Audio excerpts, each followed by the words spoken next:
All right, so on the practice exam, there was a question that mentioned that when the scapula is sitting in downward rotation, this can place the humerus in relative abduction.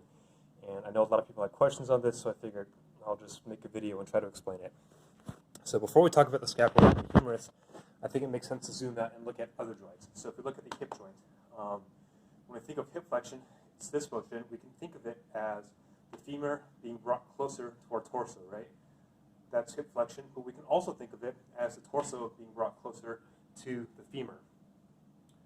So both of those things are hip flexion, even though we kind of think about them differently, and a different body part is moving for each of those examples. Same concept really applies to the glenohumeral joint here. So when we say that there's abduction of the humerus, that's the same thing as saying there's abduction of the glenohumeral joint. Really, we're talking about two bones here. We're talking about the position of the humerus relative to the scapula. So normally when we think about humeral or glenohumeral abduction, we think about the humerus coming out to the side here, and this involves the humerus being moved further away from the scapula here, right?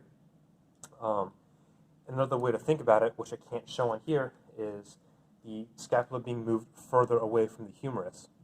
So if we think about what happens during downward rotation, you have the inferior angle in the lateral border of the scapula here. They're going to swing in toward the midline, toward the spine, and that's moving the scapula away from the humerus.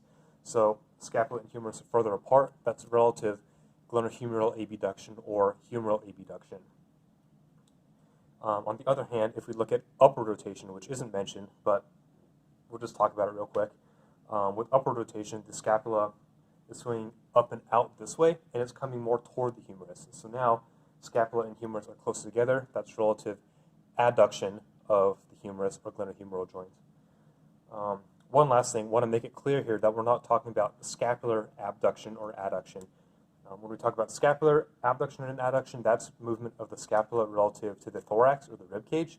We're talking about glenohumeral or humeral abduction and adduction, which is movement of the scapula and the humerus relative to each other.